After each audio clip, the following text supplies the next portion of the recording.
So welcome everyone. Thank you for joining us for the DeFord lecture series. My name is Elizabeth Catlos and I'm a faculty member in the Department of Geological Sciences at UT Austin. We're part of the Jackson School of Geosciences, and the DeFord lecture series is our departmental seminar series. It's been a requirement and tradition for all graduate students since the late 1940s. The lecture series is named after Professor Ronald DeFord, who joined the university in 1948 with the purpose of enhancing the quality of the graduate program. Our speaker will be introduced formally today by Brandon Shuck, who is a graduate student in the Department of Geological Sciences here at UT Austin. Brandon? Okay, great. So yeah, hi everyone. It's my pleasure and honor to introduce Dr. Donna Shillington as our DeFord lecture speaker today. Donna is an incredible scientist in person, and I'm definitely very thankful that she's been an amazing mentor to me over my graduate career. So Donna started her undergrad at the University of Georgia, where she double majored in geology and journalism. She then went on to the University of Wyoming and did her PhD in geophysics. And following her PhD, she went overseas and did a postdoc at Southampton in the UK. And then she came back to the US and joined Lamont Doherty Earth Observatory as a research scientist, where she was there for 13 years. And a little bit over a year ago, she moved to Flagstaff and is in her current position there as an associate professor at Northern Arizona University. So Donna has really been involved in an impressive number of marine geophysical cruises and IODP drilling expeditions. And her research is focused on the feedbacks between deformation, magmatism, and sedimentation at tectonic plate boundaries, including both rifted margins and subduction zones. And today, Donna is going to present on new insights on the magma-poor Malawi Rift in East Africa. So thanks again, Donna, for being here, and please go ahead and take it away. Great, thank you so much for that wonderful introduction, Brandon. I really appreciate it. Get going here.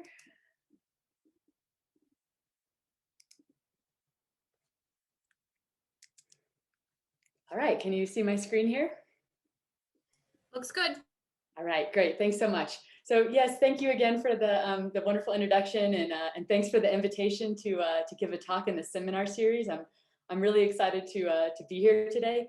I have to confess that I really hoped that by scheduling it in the spring that I'd have a chance to be there and to see many of you and catch up in person. But alas, it was not meant to be. I can just hang out with my UTIG mug and pretend like I'm there. But nonetheless, I'm really excited to have a chance to share with you some work that my colleagues who are listed here and myself have been doing in the Malawi Rift system. But first, I kind of want to give you an introduction to kind of motivate why we think rifting is an important problem and why we went to the Malawi Rift. So I'm sure many of you have seen this beautiful video that is not playing. Interesting. Aha, laser pointer.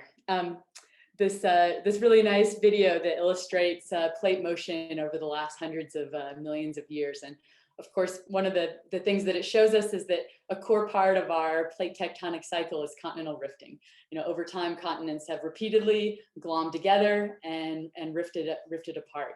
And so this process is very important for just understanding, you know, the basic things that are happening on our planet. But the process of actually taking a continent and rifting it apart is a very tumultuous one and is also associated with significant hazards. So on the left, I'm showing you the East Africa Rift system where we'll be focused today. And its rough location is sort of shown here with this purple dashed line. But what I wanted to call your attention to are all the red triangles, which are showing us Holocene volcanoes along the system. So you can see that there are many. And the black circles, which are earthquakes. So this is a very active system.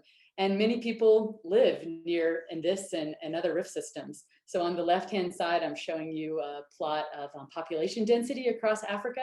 And this red square is sort of showing the area of the map on the left. And you can see that along much of the Rift Valley are areas where you have some of the densest population. So these are very active environments that create geohazards, and many people live in these environments. And so they're very important to understand from that perspective as well. Rifts are super sensitive recorders of environmental change. With changing climate, they experience dramatic variations. So here I'm showing you a plot of the Malawi Rift here on the right-hand side, a map. And the kind of black outline shows the outline of the modern lake. It's, as we'll talk about later, it's a very large, one of the largest freshwater lakes in the world. And the contours are showing the depth of the modern lake, which is up to 700 meters deep. But during past climate fluctuations, lake level has dropped dramatically. And for example, and that's what's sort of being shown here is sort of a reconstruction of variations in lake level over time. And the gray areas on the right-hand side are showing what the extent of the lake was 75,000 years ago during one of these really dramatic drawdowns in the lake. So experiencing these huge changes. And just as another example of that, this is from some recent work in the Gulf of Corinth, which is shown on the left, a rift system here between the Peloponnese and mainland Greece. And as between glacial and interglacial time periods in Earth's history, of course, sea level has fluctuated, and you've had these radical changes in paleo environment in this rift, from being marine as it is today to being a lake. And that's sort of shown with these fluctuations in marine microfossils in one of these panels. But the other gigantic thing that happens here are huge variations in sedimentation rate between glacial and interglacial times. And so these are places that we want to understand as a record of these past climate changes. And rifts themselves can actually contribute to environmental change. Many rift systems are associated with large magmatic outpourings, like the Central Atlantic Magmatic Province, where Brandon and Harm and others have done so much work. And that was associated with a gigantic biotic crisis. Even rifts that aren't like having effusive magmatism at the surface can also still emit a lot of CO2 and are important for understanding past climate change. And this is another area of the East Africa rift system. All these stars show springs, but some of the work from Muirhead and Lee has shown us that a lot of there's large CO2 flux, and a lot of it's directly associated with fault systems. So continental rifting, a very important part of our plate tectonic cycle. Hopefully I've convinced you in that short introduction is very important to understand for a host of reasons.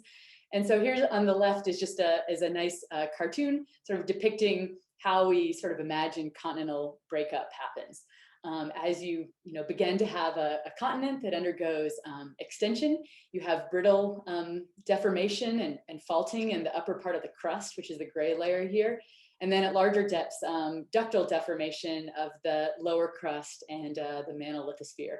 And as we take that lithosphere and stretch it and thin it, it allows, you allow mantle material to come to shallower levels where you can undergo decompression melting. And so because of thinning and decompression, we expect some magmatism to be associated with rift systems.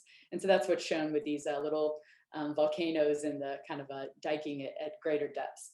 And so as things proceed, we gradually, thin our continent, and ultimately it breaks apart. However, this cartoon is showing us kind of a more magmatic example of continental rifting. And so some of our questions are, what happens when you have less magma around? And a part of this process where we have the fewest observations is in this like earliest stages of continental rifting. And so we have a lot to understand about that.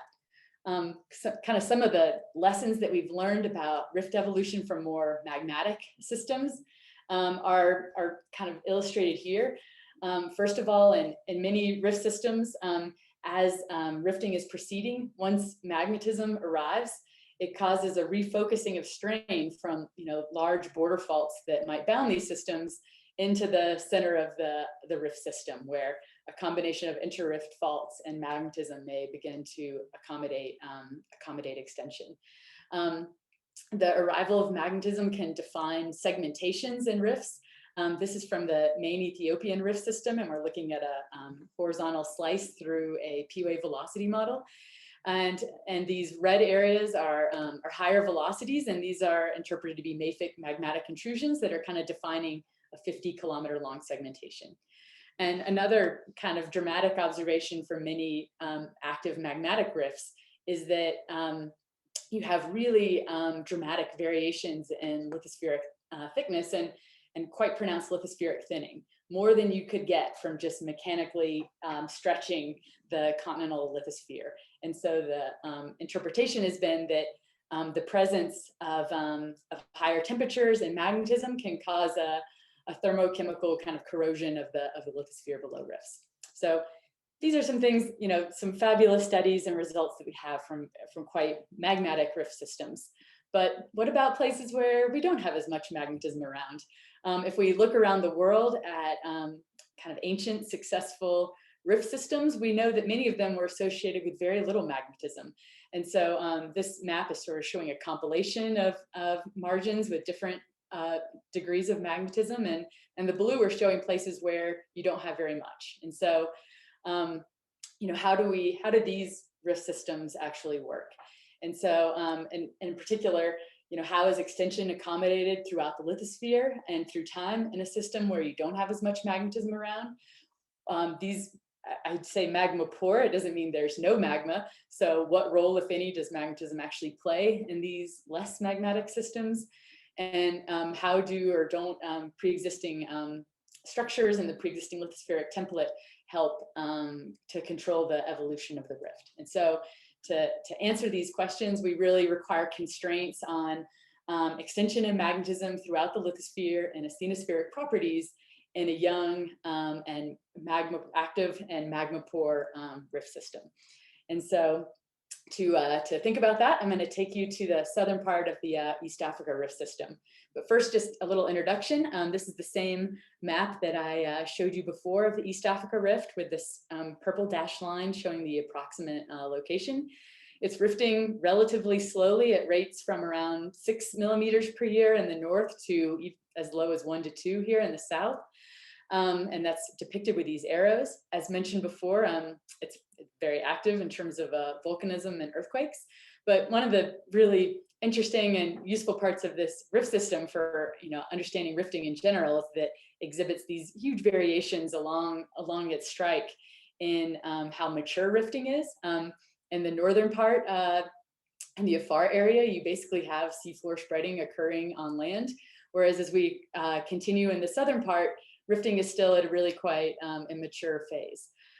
There's also large variations in the amount of volcanism and along strike, with the northern and eastern parts of this rift system being very magmatic, which you can hopefully see with all these mini red triangles indicating volcanoes, whereas the western and southern parts of this rift system are associated with much less magmatism. There's some sort of localized volcanic provinces, but they're not distributed all along the rift as they are farther north and into the east. And kind of paired with that lower level of volcanism, at least at the surface, we have a lot more seismicity. So this part of the rift system seems to experience deeper and larger earthquakes than other parts of the system. And so we're going to focus here in the very southern part of the system on the Malawi Rift.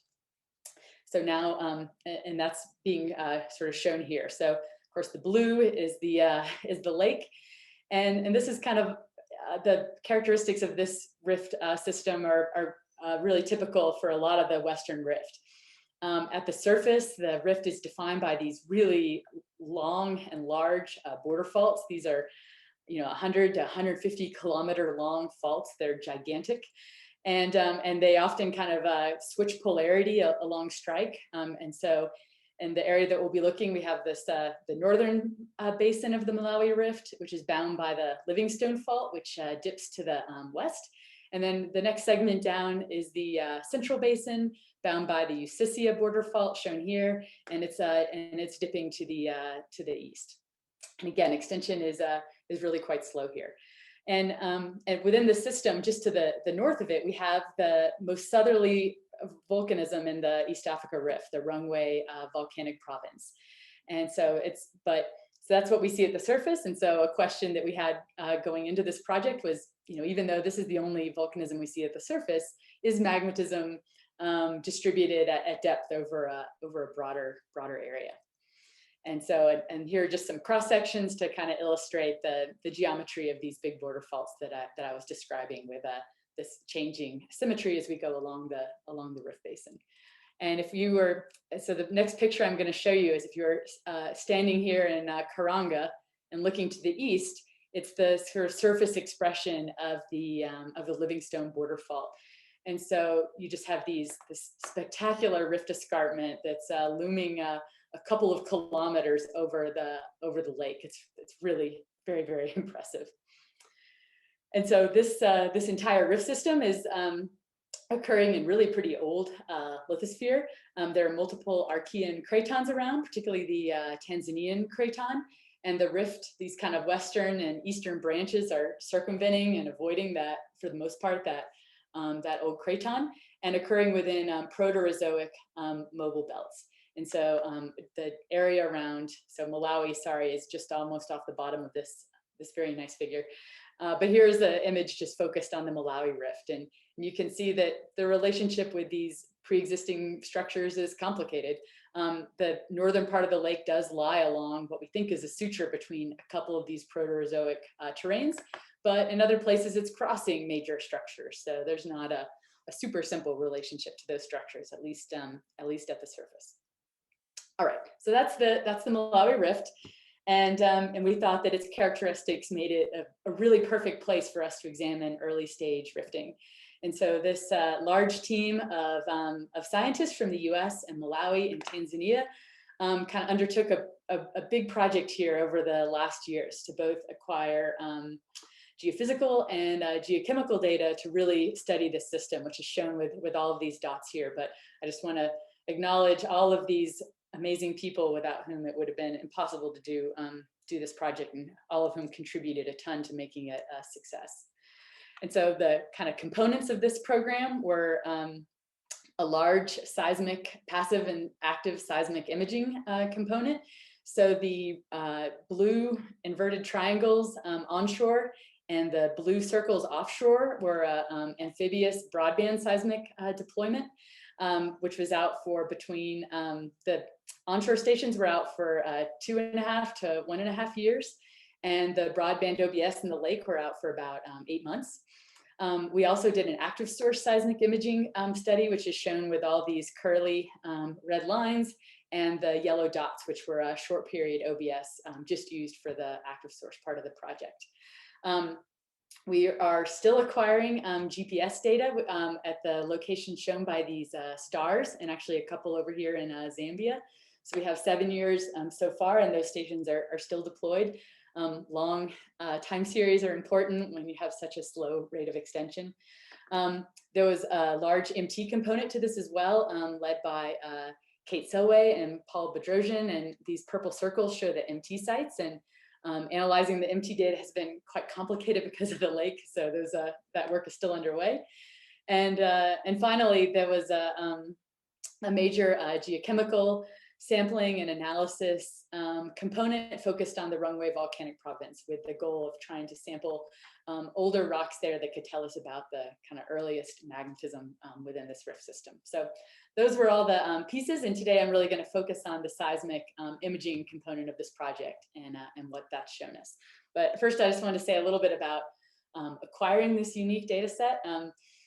The whole footprint of this thing may not look, so gigantic, but actually deploying seismometers across these areas and servicing over some years involved going to really pretty remote areas within both Tanzania and Malawi. And here's an image of Jim Garrity installing one of our seismometers.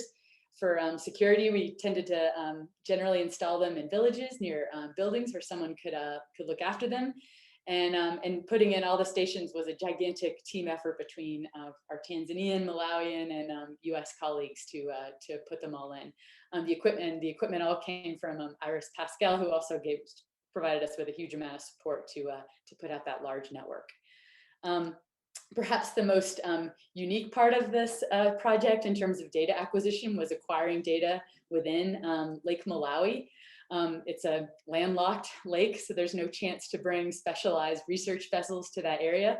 So instead, we had to find ships of opportunity to collect all of the data sets. So all of the seismometers that were in the lake were deployed by the MV Indinduma.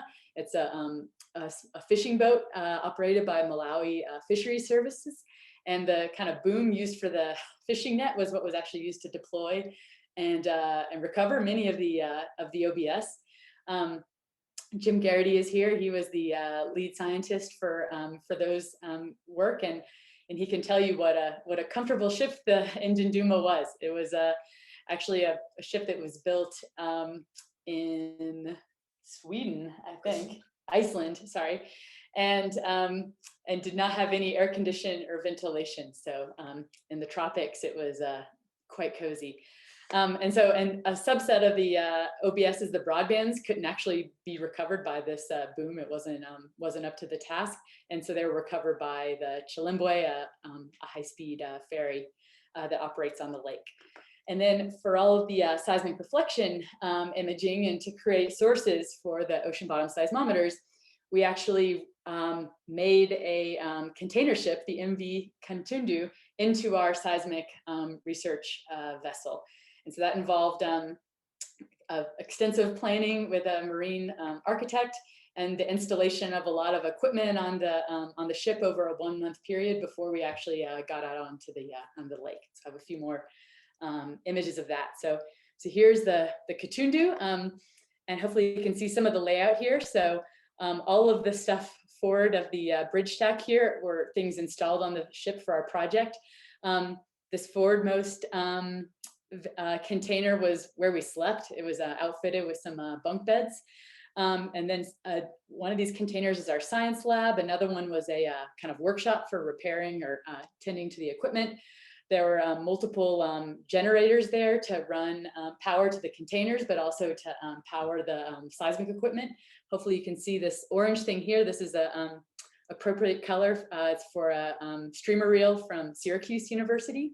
It was up to 1,500 meters long. And then there are 2 sets of air compressors here, which ran our air gun array. And we deployed and recovered those using a very complicated system, but involving a crane to lift them over the side. So it was, and a very important thing for us was to have a large source, because previous imaging in this lake from the kind of iconic probe project had a difficult time penetrating through all the sediments. So we felt like we needed as much as large of a source as we could manage. And so here was kind of the configuration of all of our equipment once it was in the water, as shown on this lower panel here. And so just a couple pictures. So here we are deploying our air guns. So the crane is holding this thing from the top, but we would lower them off the side, and then it was a very complex process to feed out the umbilicals to those air guns from the ship. I think we did it a different way every time. It was always very stressful.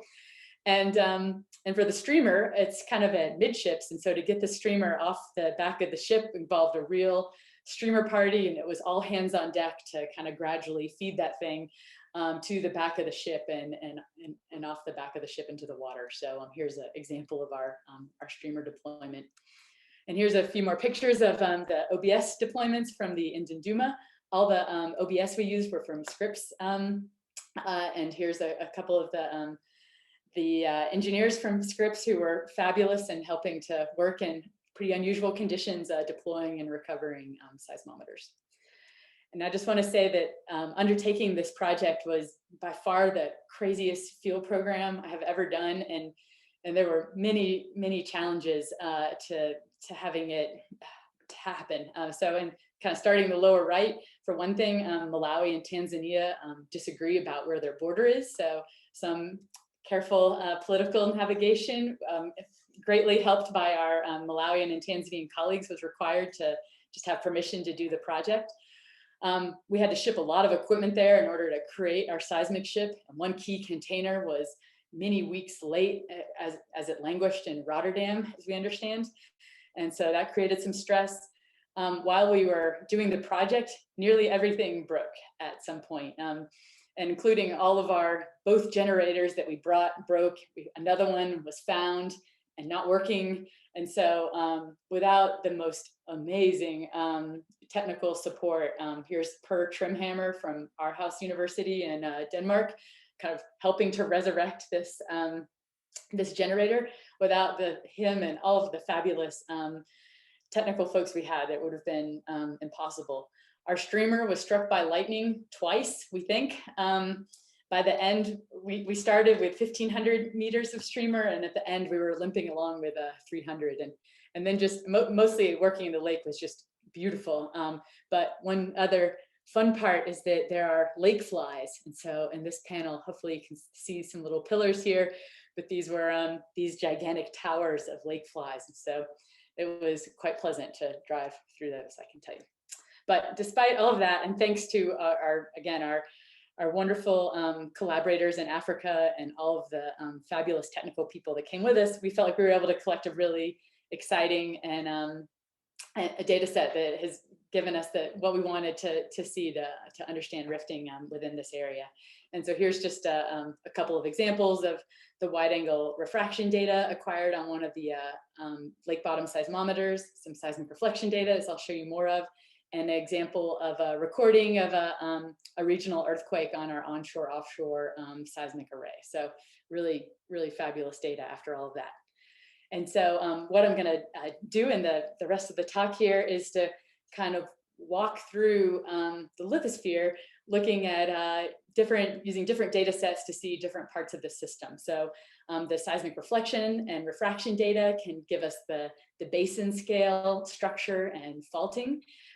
We can use a combination of refraction data and receiver function imaging to look at the kind of the crustal thickness and structure. And then finally, we can use various passive source seismic imaging to look at the structure of the lithosphere and the uppermost asthenosphere. So we're going to sort of walk down through the lithosphere of this rift and hopefully build up what we think is a kind of becoming a more and more complete picture of what this rift system looks like, and gives us a window into how it works. So that's where we're going from here. But starting with kind of the faulting and the basin structure. So one of the big questions that we had was, how is extension in the upper part of the crust distributed between the gigantic border faults that I showed you before and smaller faults that are below the rift system? So here's just a little cartoon of a large border fault that's kind of defining the whole asymmetry of this rift basin, shown in yellow and kind of thickening against the border fault. You know, how important is this fault versus other faults that are forming within the hanging wall of this large border fault? Based on the size of these faults, it's thought that they accommodate most of the deformation, and also they're associated with like large and deep earthquakes, and so they've generally, a lot of the seismic, the earthquake process and earthquake hazards have also been attributed to these faults. Yet there are other faults under the lake, as I'll show you, and these too can be active and pose a hazard.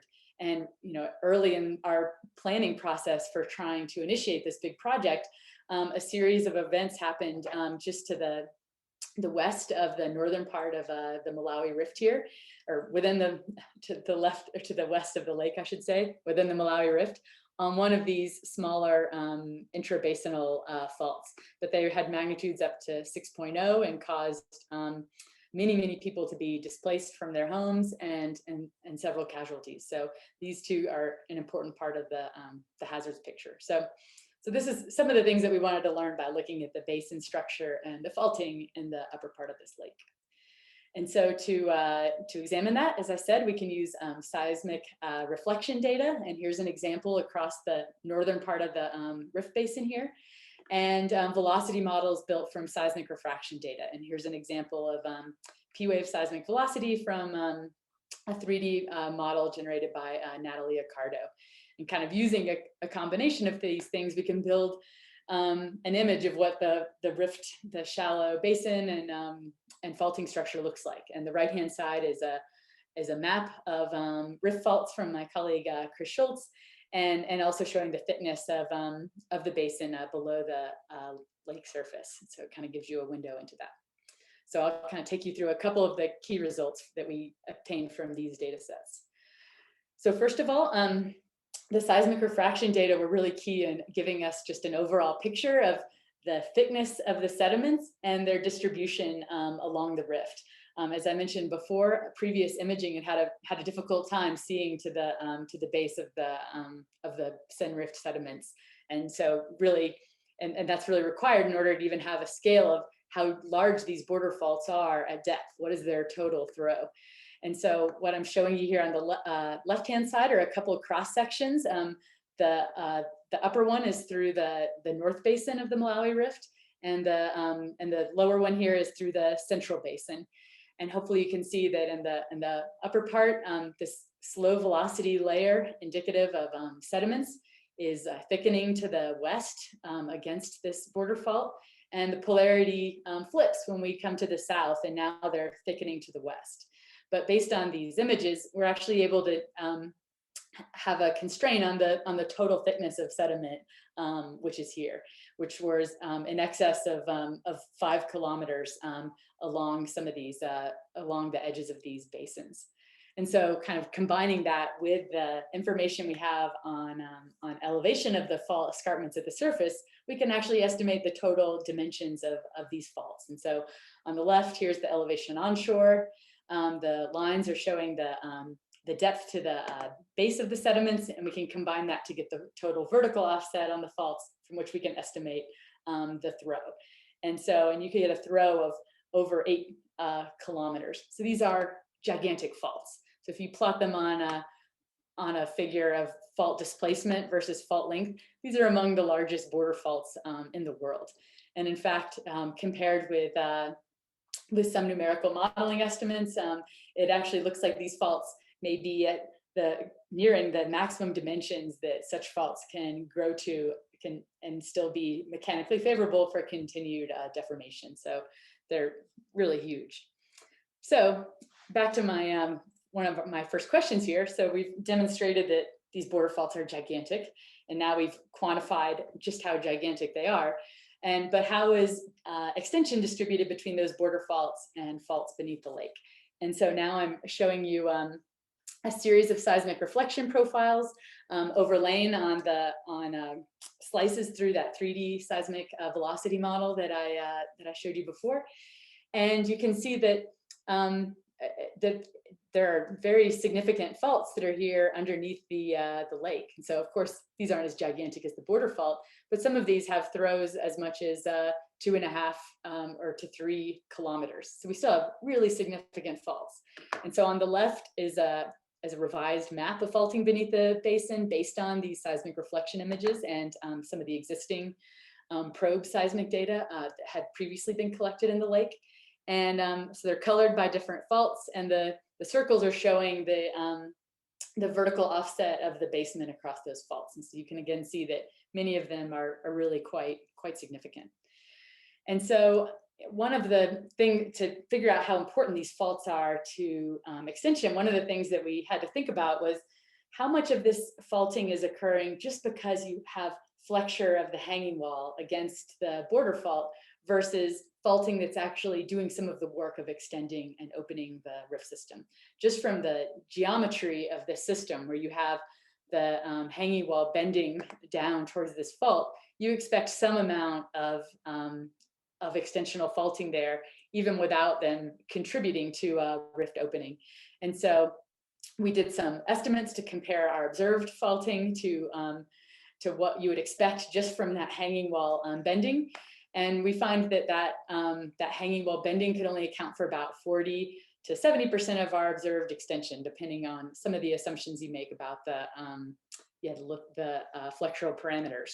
And so kind of taking those numbers and comparing and tallying up all the extension we have on these faults and the extension that you could have from the border fault, it looks like these inter-rift faults have accommodated about 20 to 25% of the total opening of the rift. So it's the border fault is still king, but these faults have still done some serious work towards creating the basin as we see it today. And the final thing I wanted to show you from the structure of the faults beneath the lake is their shallow structure. So hopefully I've convinced you that we have some very big faults there that are important. But one of the other things that we can see by looking at the shallowest sediments associated with those faults is that almost every single one of these intrabasin faults displaces the youngest sediments in the lake floor, suggesting that they're active. And so now I'm just going to seismic reflection data in PowerPoints.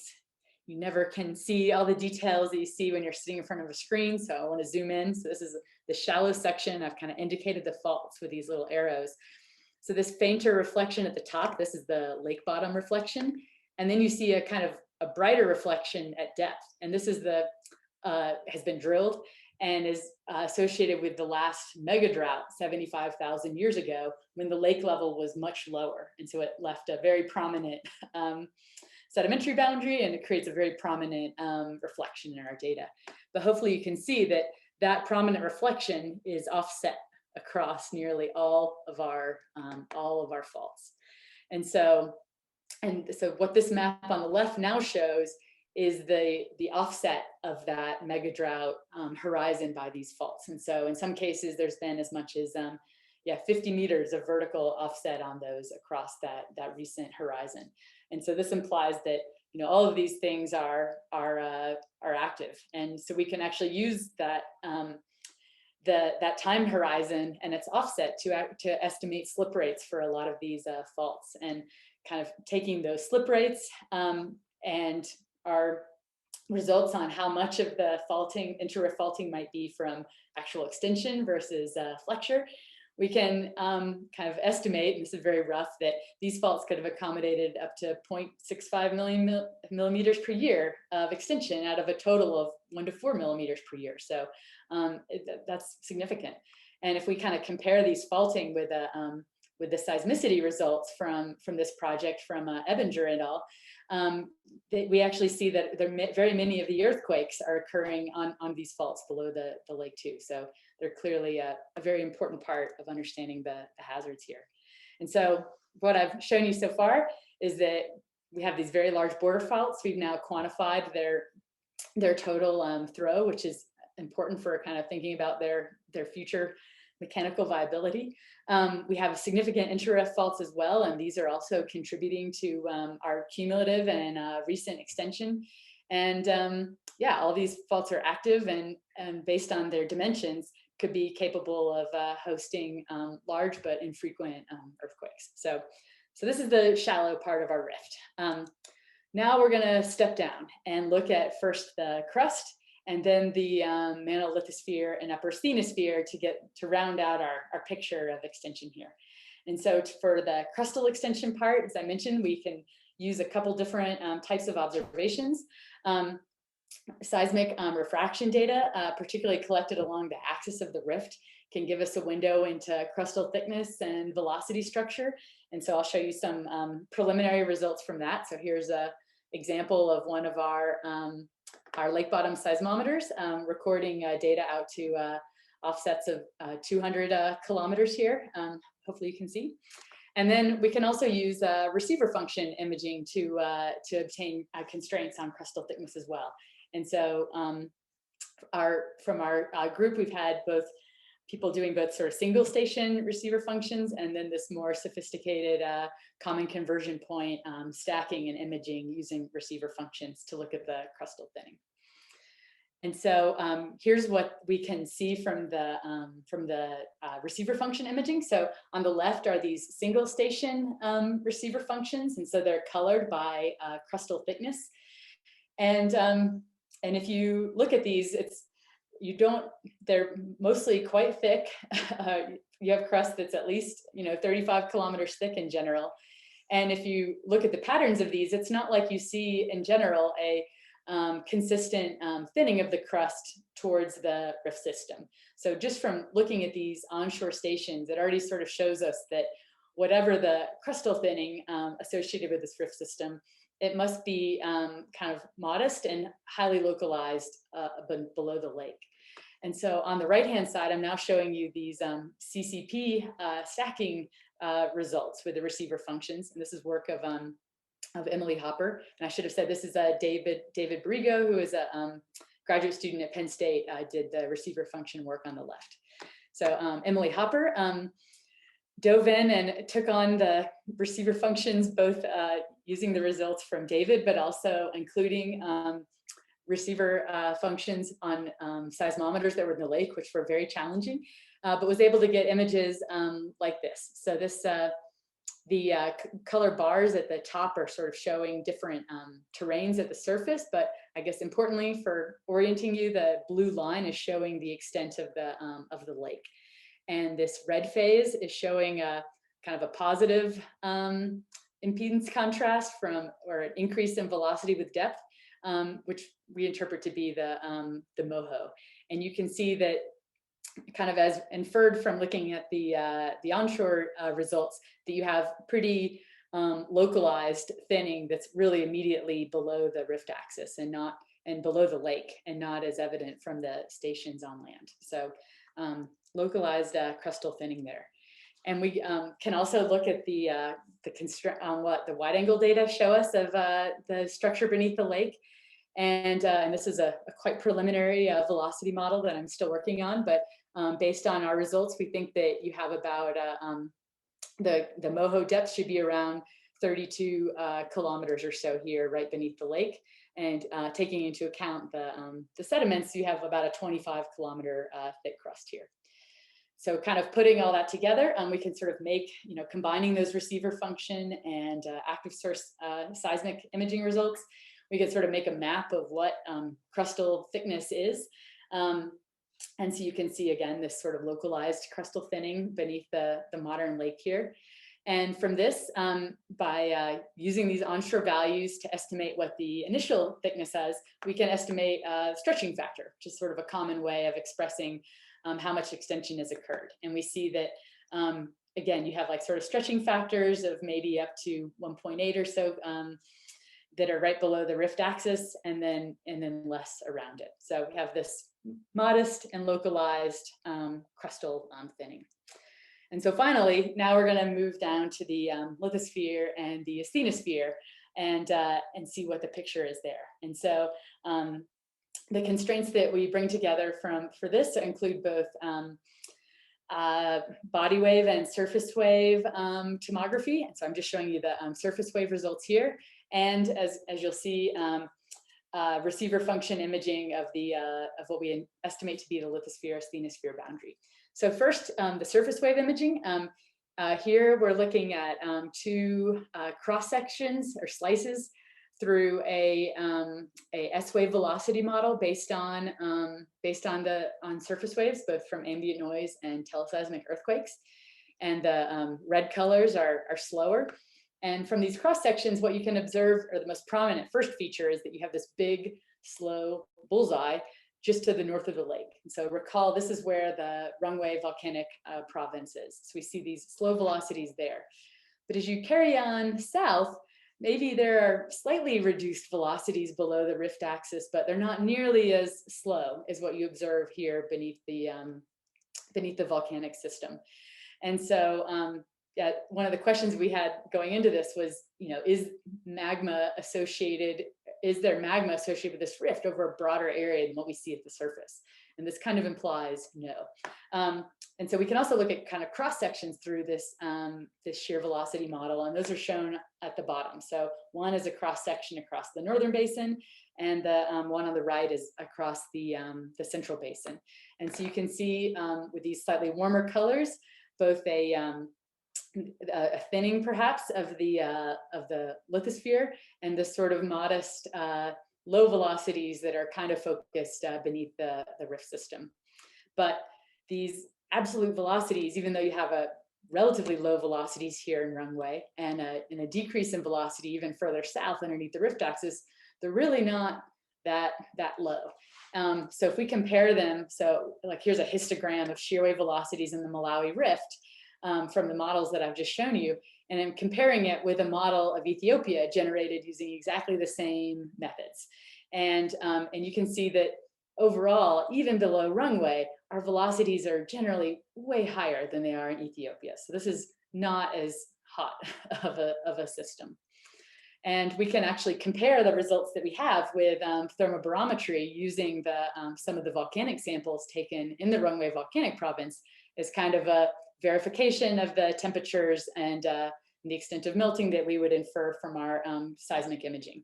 So on the right-hand side now is another slice through the shear wave velocity model, kind of at a funny angle here from A to A prime. So including the Rungwe volcanic province and then coming across the northern part of the basin.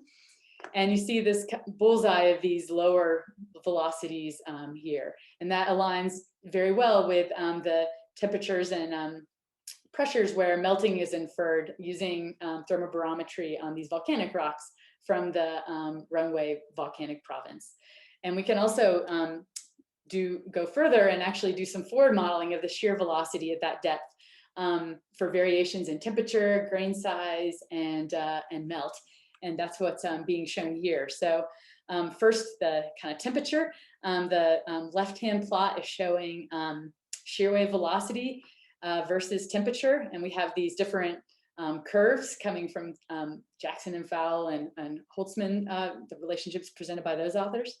And so as you would expect, you would have lower velocity with increased temperature, and you also have a grain size control on the velocity as well.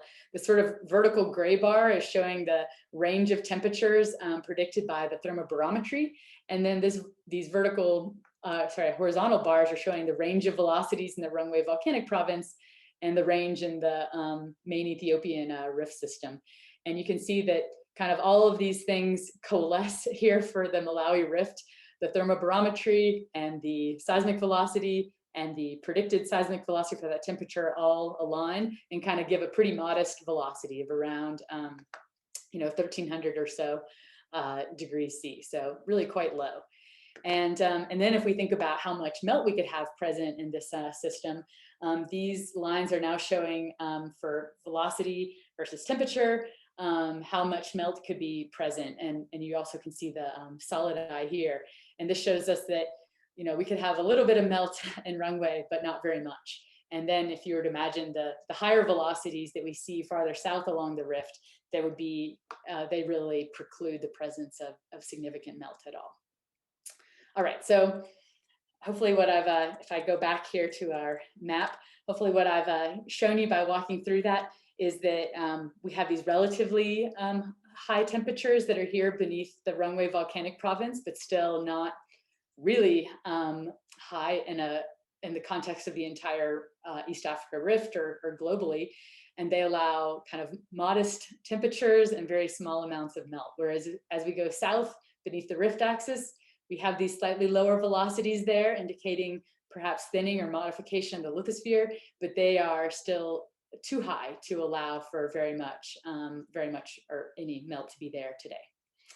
So now we can kind of compare that picture of the kind of thermal state of our lithosphere and upper asthenosphere with what the lithospheric thinning is doing. And so now these are again results from Emily Hopper's receiver function work, and I'm showing you several cross sections across the rift system. And now we're looking both at S to P receiver functions, which are more favorable for imaging the lithosphere-asthenosphere boundary. And so you can see this red phase, which is a kind of positive contrast, indicating an increase in velocity, representative of the MOHO, although these S to P receiver functions are less good for the MOHO, but you can see that there. But then hopefully below that, you can see this blue phase, which suggests a decrease in velocity with depth, and which we interpret to be the LAB. And it shows this quite beautiful shallowing of the lithosphere-asthenosphere boundary underneath the rift system here.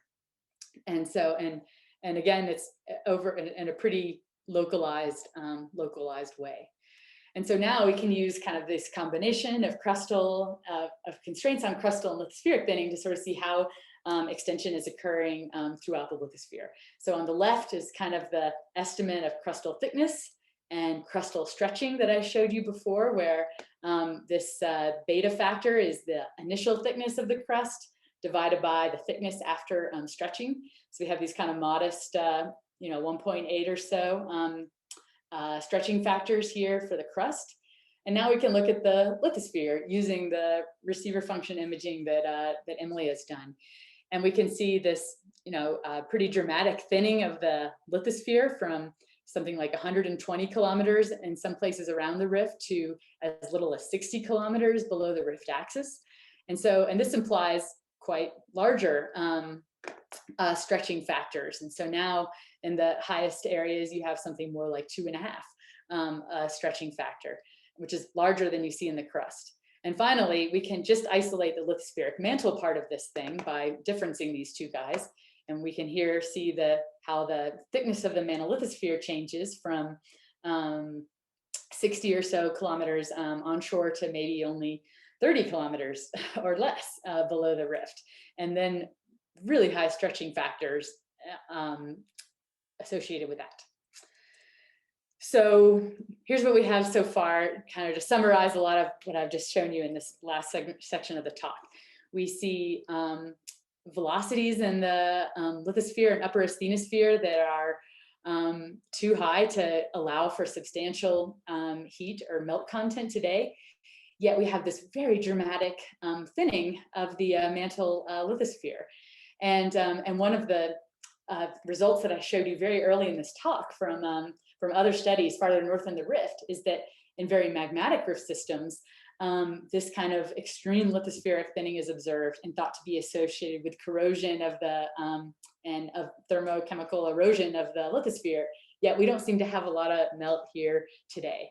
And so I'm going to give you our kind of explanation for why we think that might be. But one important thing to remember as before I present that model is that this northern part of the rift is occurring within these Proterozoic mobile belts. But we think that the boundaries between some of those are actually here underneath the rift axis. And so our best of how to reconcile what we see and to get this extreme lithospheric thinning, which is more than we could have from mechanical stretching, is that the only mechanism we can imagine to do that is by some modification or erosion of the lithosphere, yet we don't have the melt today. And so our idea is that because our rift is occurring along one of these suture zones, that you could have material along that old suture, which might be more ready to melt at lower temperatures. And so sort of a small perturbation to the system is from perhaps a deeper thermal anomaly, like a plume underneath Africa, could increase the temperature just enough to allow us to start to melt these kind of smaller scale, what's the word I'm looking for? These structures that are along the suture. And so that melting kind of helps do the job of actually weakening the mantle lithosphere, and in some ways and eroding and removing it, that allows the rifting to kick off here.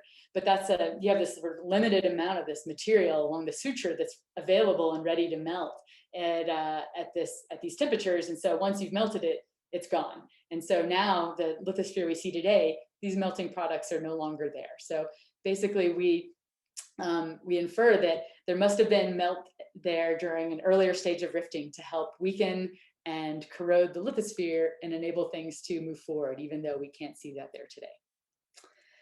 So just to kind of review what I've tried to show you in this talk, by our kind of combined seismic imaging, we're able to sort of see these different ways that extension is accommodated from a shallow active faulting today to total lithospheric thinning. And we see these interesting patterns that with depth, with more, with inter-rift faults being still active, even though the border fault dominates, and with more thinning of the lithosphere than of the crust.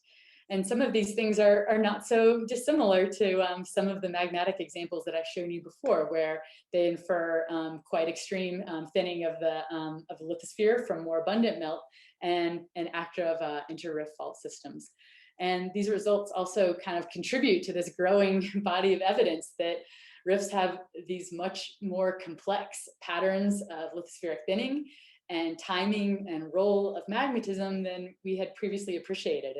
And to highlight that, I show some fabulous recent results from Brandon Schuck and Harm van Avendonk on the eastern margin of the US, where you have this is a type example of magmatic rifting yet outboard of the margin, you have this zone of highly thin and tectonized crust, and then a seaward increase in crustal thickness. And here, Brandon and his co-authors have explained the patterns of seismic velocities and the inferences of composition of materials and the thickness of this crust with the presence of leftover continental lithosphere over a quite long time period before it actually ruptured. And so there's some interesting similarities here, possibly to Africa, but also some interesting differences. In our case, the lithospheric mantle seems to have preferentially eroded and is gone, whereas off of the eastern margin of North America, we need that lithosphere to be around for longer and maybe have experienced less stretching in the overlying crust. So still a lot to figure out. So I'll leave you with these conclusions of what I've tried to show you, and I'd be delighted to answer any questions. So thanks so much.